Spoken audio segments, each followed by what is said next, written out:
What's up, y'all? Yesterday I had the worst shooting experience ever. Well, actually, let me change that.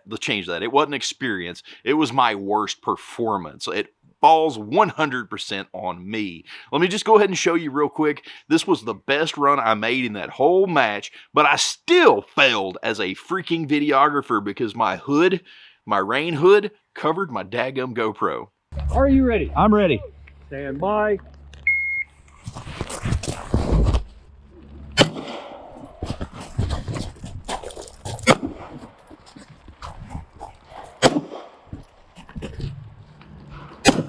Still clear. So now that run was actually okay, but I had to use a daggum mulligan. I sucked for the rest of the thing. So now you guys know that some time ago, if you're a regular follower of the channel, I went through with my Walther PDP and I did lots of dry fire. I used that cool fire training system.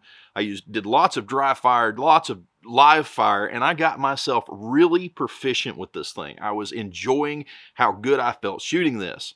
So then I put the gun down. That was the problem. When I put the gun down, this skill that I had learned with this gun went freaking away. So I had that TSOS 1911 A1 Tank Commander, the little 9mm 4-inch 1911.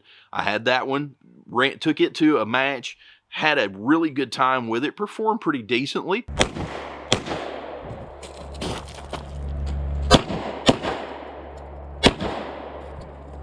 Magazine out, slide forward, hammer down, recover the holster.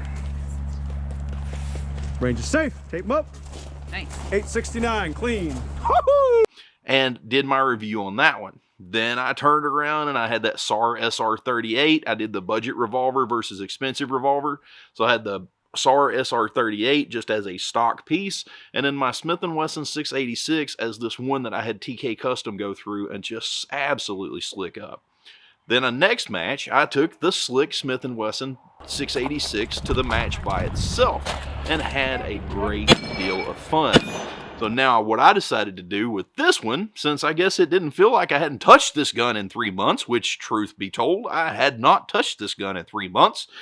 Well, quite frankly, my experience was really bad. No, here I go using experience again. My performance was really bad. First phrase that came to my mind was, beware the man with one gun because he probably knows how to use it.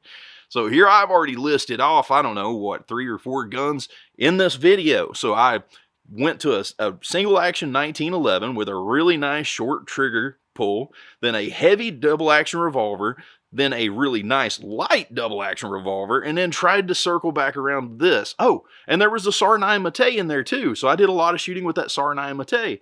So then I tried to come back to this, and oh man, was that skill set that I learned with this absolutely perishable. So shooting skills are perishable. Beware the man with one gun because he probably knows how to use it. And also, the night before when I was packing for this, dude, everything went completely wrong. So simply enough, check this out, guys. I know where that Walther PDP prints, if I can get that to focus.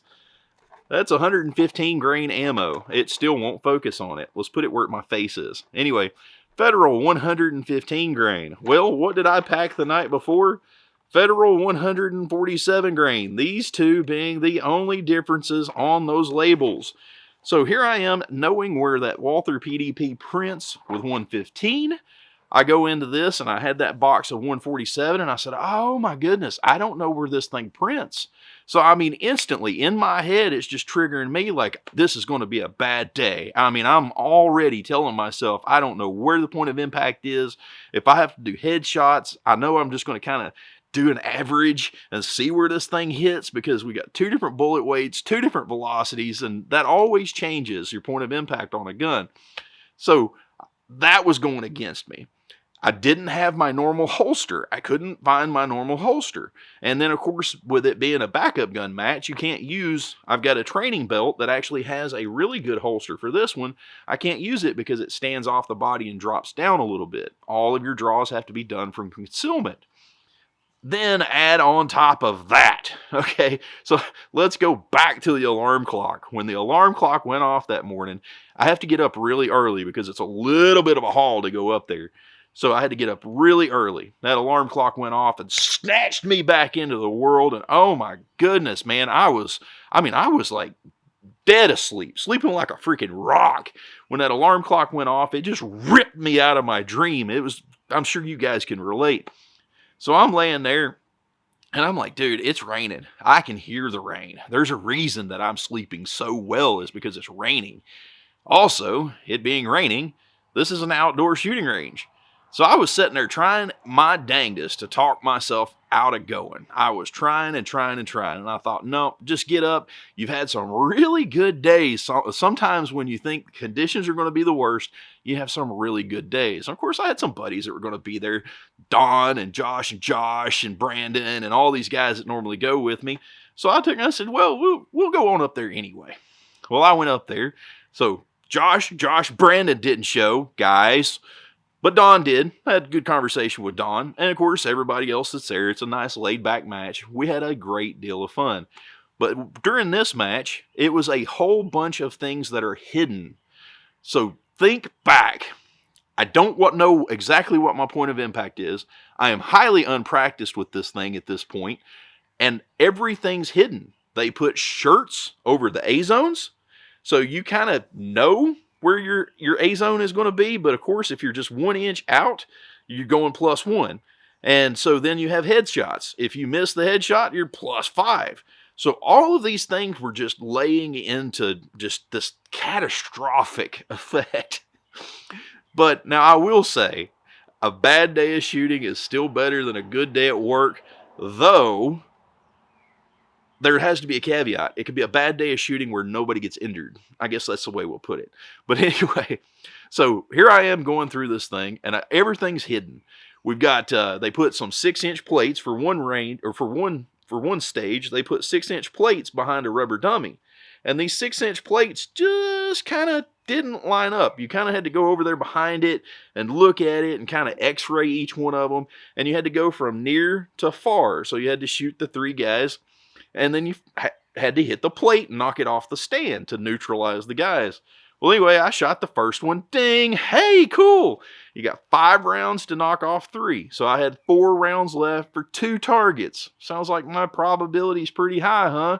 No, I don't know what my point of impact is.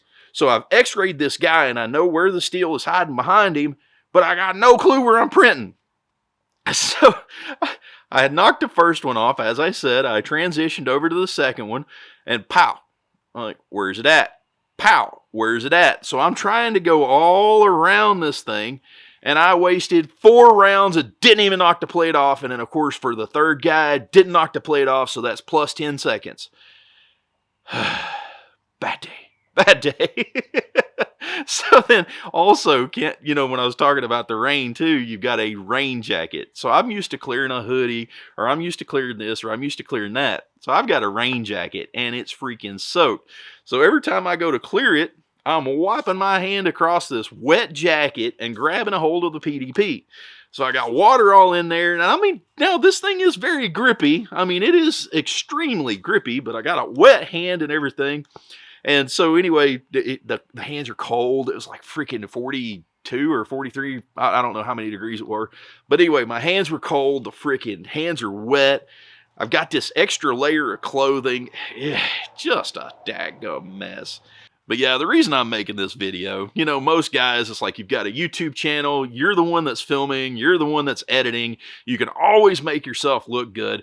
I'm going to drop this one just to be humble, man. Just to say, hey, look, everybody can have a bad freaking day.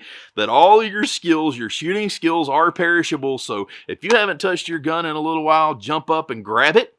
Also, where, the fault came with me was I had gotten proficient with this thing and then played with so many guns in between and then tried to come back to this thing thinking that I was going to be surgical. No. Shooting skills are perishable, so get out there every daggum day. Find you some people that are like-minded, which most of these matches, they usually are. There's some pretty good, nice people that are like-minded. They all rub elbows together really nicely. I haven't heard any harsh words there. Everybody's nice and supportive. They want to give you tips. They want to help you out a little bit. So go find you a shooting club or something like that. Also, let's petition federal to change the freaking something about the way that these look, because 147 and 115 look the dadgum same. Anyway, y'all have a wonderful day. We'll see you next video. I love you, and I don't freaking love how shooting skills are perishable.